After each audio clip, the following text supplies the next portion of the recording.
और दूर कहीं मोर अपनी आवाज में जैसे कोई राग सुना रहे हों। जंगल बड़ा था, लेकिन उस दिन वो थोड़ा ज्यादा डरावना लग रहा था। हर पेड़ मानो अपने टेढ़े मेढ़े हाथ फैलाकर जैसे किसी को रोकना चाहता हो। चारों ओर हल्की सरसराहट थी, जैसे पेड़ बातें कर रहे हों। आज कौन फंसेगा? उसी जंगल के रास्ते पर एक अकेला आदमी चल रहा था, पंडित। कंधे पर कपड़े की छोटी पोटली, माथे पर बड़ा सा चंदन का टीका और चाल ऐसी जैसे कहीं बारात में नाचते नाचते रास्ता भटक कर यहाँ आ गए हों। हे भगवान, ये जंगल आखिर खत्म कब होगा? पंडित के पैर दर्द से दुख रहे थे, कपड़े पसीने से भीग चुके थे। उनके पास था एक नारियल, प्रसाद का डिब्बा, अगरबत्ती, थोड़ी सी माला और थोड़ी सी उम्मीद कि कहीं रास्ता मिल जाए। और जंगल का रास्ता, वो तो पत्नियों की तरह होता है, पहली बार में समझ नहीं आता। मैंने सोचा था मंदिर तक सीधा रास्ता मिलेगा, ये तो गूगल मैप्स भी हार मान जाए। चलते चलते अचानक झाड़ियों में कुछ हिला, कड़क। पंडित जी तुरंत रुक गए, उनकी धड़कन आंखों तक आ चुकी थी। कौन है? कोई प्राणी, भूत या प्रेत? पहले ही बता दूं, मैं भूत प्रेत चुड़ैल की पूजा नहीं करता, मैं सिर्फ भगवानों का आदमी हूँ। झाड़ियों में फिर हलचल हुई। अचानक एक भारी गहरी और डरावनी दहाड़ जंगल में गूंजी। पंडित जी वहीं जम गए, उनके हाथ से प्रसाद का डब्बा गिर गया। झाड़ियों से धीरे धीरे एक विशाल आकृति बाहर आई। पहले उसकी आंखें दिखीं, चमकती हुई जैसे अंगारे हों, फिर उसकी मूछें लंबी, काली और शाही, फिर उसका शरीर मजबूत, विशाल और डरावना। वो था शेर, जंगल का राजा। तू कौन है इंसान? मेरे जंगल में क्या कर रहा है? महाराज, पंडित, मैं पंडित हूँ। शेर उसके चारों ओर चक्कर लगाने लगा, जैसे कोई इंस्पेक्टर संदिग्ध को चेक करता है। पंडित जंगल में क्या करने आया? महाराज, गांव के मंदिर में पूजा करने जा रहा था, रास्ता भटक गया। शेर की आंखों में हल्की चमक आई। अच्छा, पूजा करता है? हाँ महाराज, पूजा, जप, पाठ, मुंडन, शादी सब करता हूँ। तो फिर मेरी पूजा भी कर देगा। अगर आप मुझे खाने का प्लान नहीं कर रहे तो बिल्कुल कर दूंगा। शेर जोर से हंसा। वो हंसी नहीं, भूकंप जैसा था। डर मत इंसान, पर यहाँ एक नियम है, जो भी मेरे जंगल में आता है उसे मुझे प्रसाद देना पड़ता है। प्रसाद मतलब हलवा, सूखा मेवा, नारियल? नहीं, असली प्रसाद। पंडित का माथा सिकुड़ गया। असली मतलब? पंडित के पैर सुन्न हो गए। मतलब आप मुझे खाएंगे? अगर तू कुछ खास नहीं निकला तो हाँ। पंडित ने गले में फंसी सांस बाहर निकाली। महाराज, मैं स्वाद में अच्छा नहीं हूँ। मेरी बीवी ने कहा था तुमसे ज्यादा स्वाद तो गर्म मिट्टी में है। तू मजेदार है। अच्छा, मैं निर्णय तुरंत नहीं करूंगा। मतलब मैं तुझे सवाल पूछूंगा, अगर जवाब अच्छे दिए तो तू बच जाएगा, नहीं तो। शेर ने पंजा जमीन पर मारा। हे भगवान, ये जंगल है या यूपीएससी इंटरव्यू? चल, पहले सवाल के लिए तैयार हो जा। पंडित के होंठ सूख गए, पैर कांपने लगे। शेर धीरे से उसके सामने बैठ गया, उसकी आंखें सीधे पंडित में घुसती जा रही थीं। सोच समझ कर जवाब देना, क्योंकि इसी से तय होगा तू जिंदा रहेगा या इतिहास बन जाएगा। जंगल की हवा थोड़ी भारी हो चुकी थी, पत्तों की सरसराहट बंद थी, जैसे पूरा जंगल अब इस सवाल के जवाब का इंतजार कर रहा हो। शेर पंडित के सामने ऐसे बैठा था जैसे कोई जज हो और पंडित उसकी अदालत में खड़ा मुलजिम। पंडित जी अपना गला साफ करते हैं। महाराज, ये सवाल काफी पेचीदा है, सोच समझकर धीरे धीरे बोल, क्योंकि तेरी जान मीटर में चल रही है। पंडित ने हाथ जोड़े और आसमान की तरफ देखा, जैसे गूगल ड्राइव से पुराने डेटा रिकवर कर रहे हों। महाराज, आपके जैसे शेर इस जंगल में सिर्फ एक है, सिर्फ एक। तुमको इतना भरोसा कैसे? क्योंकि महाराज, आप राजा है, राजा सिर्फ एक होता है, बाकी तो प्रजा। शेर की आंखों में हल्की चमक आई। और अगर मैं कहूँ कि इस जंगल में 3 शेर और हैं, तो महाराज वे शेर होंगे, लेकिन राजा नहीं। शेर ने हल्का मुस्कुराते हुए कहा। जवाब गलत नहीं, पर अधूरा है। अधूरा कैसे महाराज? क्योंकि शेरों की गिनती ताकत से नहीं, इज्जत से होती है। तू मजेदार है पंडित, बहुत दिनों बाद किसी ने मुझे हंसाया है। महाराज, मेरा जीवन लक्ष्य ही यही है, खुद मरो और दूसरे को हंसाओ, ताकि कोई आए और बोले चल मैं तुझे बचा लेता। शेर हंसते हंसते फिर तुरंत गंभीर हो गया, जैसे नेटफ्लिक्स की एक सीन में अचानक प्लॉट ट्विस्ट आ जाए। चल, पहला सवाल पास। मतलब मैं बच गया? इतनी जल्दी? अभी तो छुट्टी भी शुरू नहीं हुई। अगला सवाल सुनेगा? महाराज, मेरे पास कोई विकल्प है तो पूछिए, मैं तैयार हूँ। दूसरा सवाल, इंसान जंगल से क्यों डरता है? ओह, ये सवाल तो दर्शन शास्त्र वाला है। पंडित सोच में डूब गया, उसने दाढ़ी खुजाई, माथे पर चंदन ठीक किया और थोड़ा आत्मविश्वास लेकर बोला। महाराज, इंसान जंगल से इसलिए डरता है क्योंकि उसे जंगल की भाषा नहीं आती। भाषा? जंगल की भी कोई भाषा होती है? हाँ महाराज, और बहुत पुरानी भाषा है। इंसान जब पेड़ों को हिलते हुए देखता है उसे लगता है खतरा है, और जंगल कहता है मैं सांस ले रहा हूँ। जब जानवर आवाज करते हैं इंसान डर जाता है, लेकिन जानवर कह रहे होते हैं ये हमारा घर है। शेर हल्का प्रभावित दिखा। और सबसे बड़ी वजह, इंसान जंगल से इसलिए डरता है क्योंकि जंगल की तरह इंसान आजाद नहीं रह सकता, क्योंकि इंसान नियमों में जीता है और जंगल स्वतंत्रता में। शेर कुछ सेकंड चुप रहा, ये जवाब उसे सोचने पर मजबूर कर चुका था। तेरा जवाब समझदारी भरा था, इतनी जल्दी डिग्री नहीं मिलती। तीसरा सवाल बाकी है। अरे महाराज, अगर परीक्षा इतनी लंबी है तो काश मैं एडमिट कार्ड लेकर आता। शेर ने उसकी बात नजरअंदाज करते हुए पूछा। हे भगवान, ये सवाल नहीं, पूरा जीवन का पाठ्यक्रम है। शेर शांत बैठा रहा, इंतजार में। पंडित ने हाथ कमर पर रखा, चाल बदली और आवाज में आत्मविश्वास भरकर कहा। महाराज, इंसान इसलिए फंसता है क्योंकि वो सोचता ज्यादा है और महसूस कम। वो चीजों को अपने दिमाग से देखता है, दिल से नहीं। इंसान भविष्य में जीता है या अतीत में, पर वर्तमान में नहीं।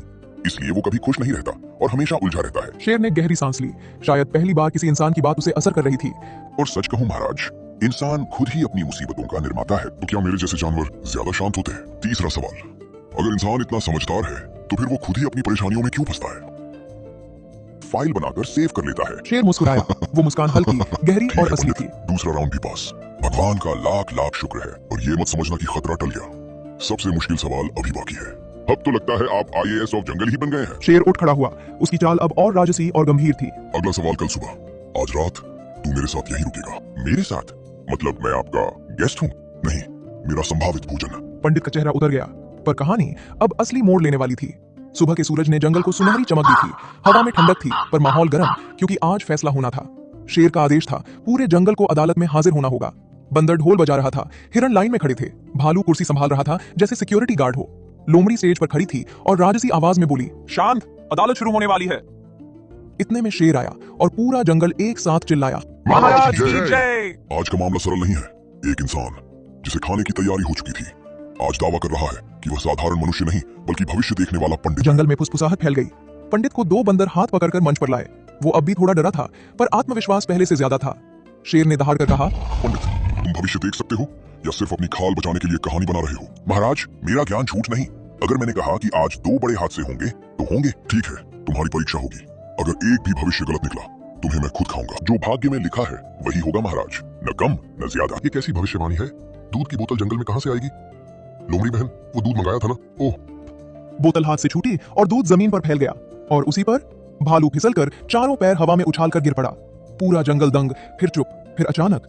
वाह, सच में हो गया। इसने कैसे बताया? क्या ये सच में भविष्य देख सकता है? ठीक है, पहली भविष्यवाणी सही।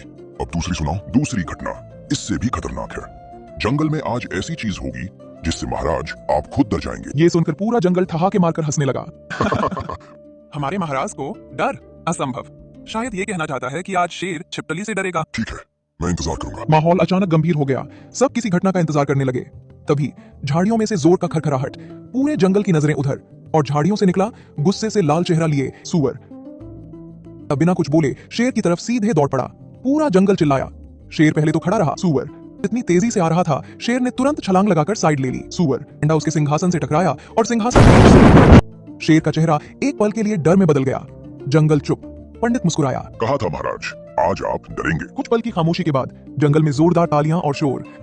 तुमने 2 बार सच कहा है, लेकिन मैं पूरी तरह यकीन तभी करूंगा जब तुम मेरा तीसरा सवाल सही बताओगे। पंडित ने कॉलर सीधा किया। पूछिए महाराज, भविष्य इंतजार नहीं करता। पंडित महाराज, मेरे से गलती हो गई, मैंने आपको गलत समझा। आप जा सकते हो। सच्चे दोस्तों के साथ बहुत सुख और शांति से जीवन बिता रहा था। शेर खान के शासन में जंगल के सभी जानवर आपस में प्रेम और भाईचारे के साथ रहते थे। लेकिन उसी जंगल से लगा हुआ एक पहाड़ी इलाका था जिसे काली घाटी कहा जाता था। वहां एक चिता और एक चालाक भेड़िया रहता था।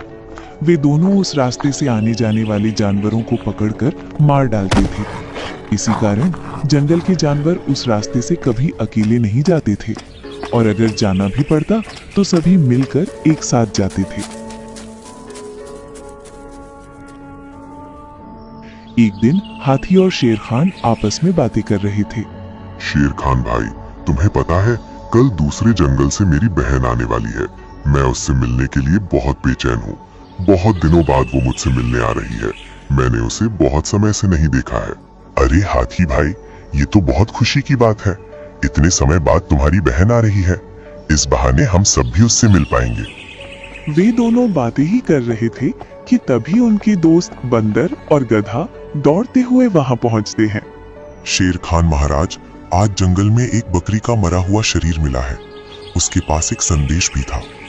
उसमें लिखा है कि अगर हर हफ्ते उन्हें खाना नहीं दिया गया तो रोज इसी तरह एक एक जानवर मारा जाएगा। ये सुनकर शेर खान चिंतित हो गया और बोला, हमें इन दोनों लुटेरों के खिलाफ कुछ करना ही पड़ेगा। अगर ऐसा चलता रहा तो हमारी पूरी जाति नष्ट हो जाएगी। फिर कोई भी जानवर इस जंगल में रहना नहीं चाहेगा। चीता और भेड़िए की धमकियों से पूरे जंगल में डर का माहौल बन गया था।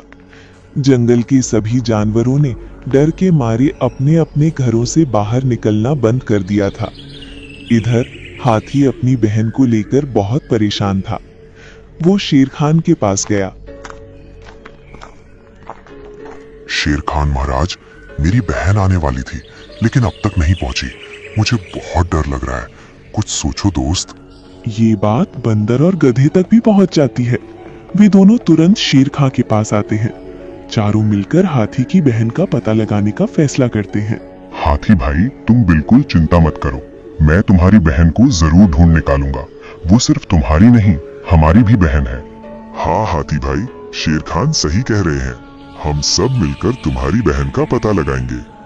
उनकी बात सुनकर गधे ने भी सहमति में सिर हिला दिया। कहीं ऐसा तो नहीं कि काली घाटी के वे दोनों लुटेरे मेरी बहन को पकड़ ले गए हों? ये सोचकर मुझे बहुत डर लग रहा है। हाथी की ये बात सुनकर तीनों के मन में भी शक पैदा हो जाता है। लेकिन ये पता कैसे चलेगा कि तुम्हारी बहन काली घाटी के लुटेरों के पास है? हाँ गधा भाई, एकदम सही कह रहा है। हम पता कैसे करेंगे? अब तक तुम्हारी बहन के बारे में कोई संदेश भी तो नहीं आया है। मगर ऐसा भी तो हो सकता है कि तुम्हारी बहन रास्ता भटक गई हो।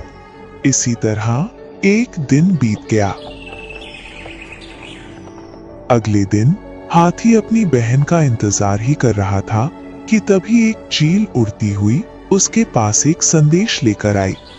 उस संदेश में लिखा था कि उसकी बहन को छुड़ाने के बदले लुटेरों ने शेर खान को उनके हवाले करने की मांग की है।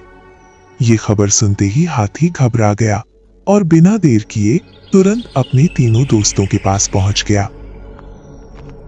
अब क्या होगा भाइयों? मुझे लगता है मुझे अपनी बहन को भूलना पड़ेगा।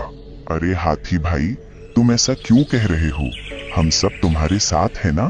तभी हाथी सभी को उन लुटेरों का संदेश सुनाता है।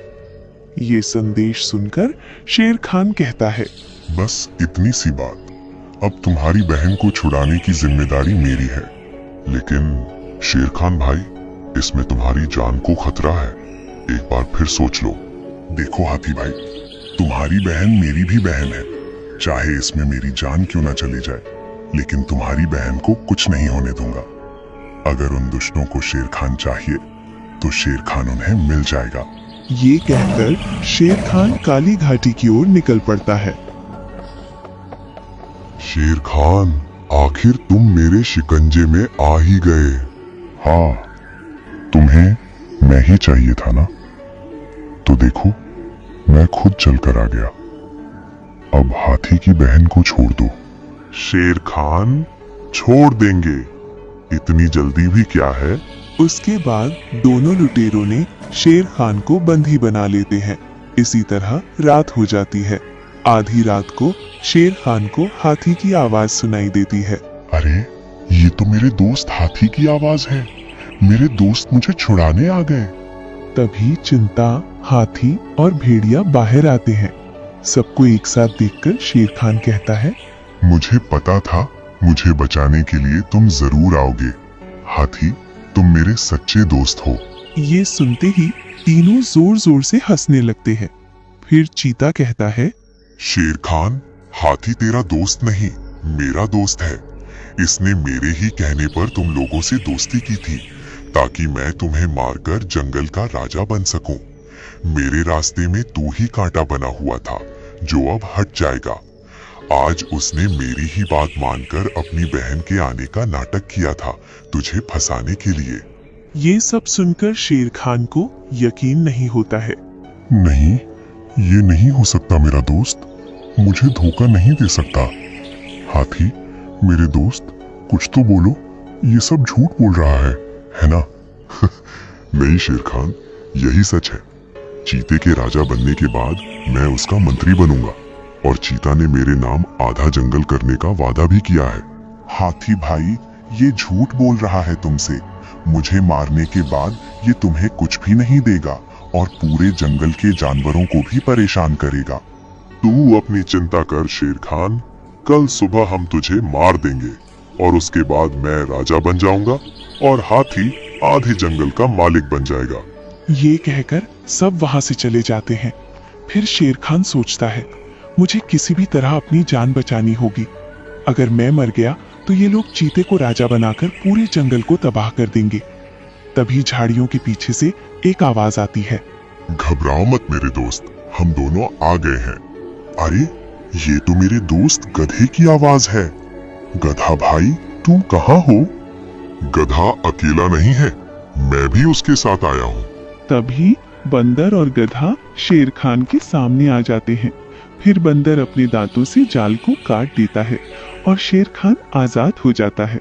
धन्यवाद मेरे दोस्तों, एक तुम हो जो दोस्ती के खातिर अपनी जान पर खेलकर मेरी जान बचाने के लिए आए हो, और एक हाथी है जिसने दोस्ती के नाम पर मुझसे गद्दारी की है।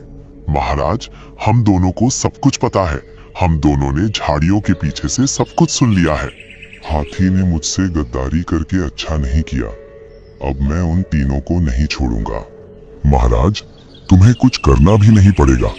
वो सब आपस में ही लड़कर मर जाएंगे। उनको आपस में लड़ाने का प्लान मैंने बना लिया है। तभी बंदर एक संदेशा निकालता है जिस पर लिखा होता है, हाथी भाई धन्यवाद, मुझ पर दया करके मुझे यहाँ से भागने में मेरी मदद करने के लिए और चुपचाप आकर मेरी जाल काटने के लिए। पर बंदर भाई, जाल तो तुमने काटा है और तुम हाथी का धन्यवाद अदा कर रहे हो। अरे महाराज, इस संदेश को पढ़कर बाघ और भेड़िए को ऐसा लगेगा कि हाथी ने उन्हें धोखा दिया है और वो हाथी को खत्म कर देंगे और वो सब आपस में ही लड़ मरेंगे। अरे वाह बंदर भाई, बहुत अच्छा प्लान बनाया है तुमने। उस गद्दार को अच्छा सबक मिलेगा। ये सुनकर शेर खान अचानक उदास हो जाता है और कहता है, दोस्तों, चाहे कुछ भी हो, पर हाथी हमारा दोस्त था। वो गद्दार निकला तो क्या हुआ, हम तो उसके सच्चे दोस्त हैं ना। नहीं महाराज, उसके साथ ऐसा ही होना चाहिए। उसने अपने सच्चे दोस्तों को धोखा दिया है और वो भी लालच में आकर, और इसलिए उसकी यही सजा है। फिर तीनों दोस्त वो संदेशा वहीं छोड़कर चले जाते हैं। सुबह हो जाती है और फिर देर चीता और हाथी और भेड़िया वहां आते हैं और जैसा बंदर ने सोचा था वही होता है। चीता वहां आकर संदेश देखता है और हाथी को उस संदेश के बारे में पूछता है।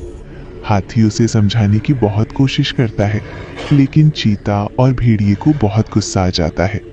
फिर दोनों हाथी के ऊपर आक्रमण कर देते हैं और उसे बुरी तरह से घायल कर देते हैं।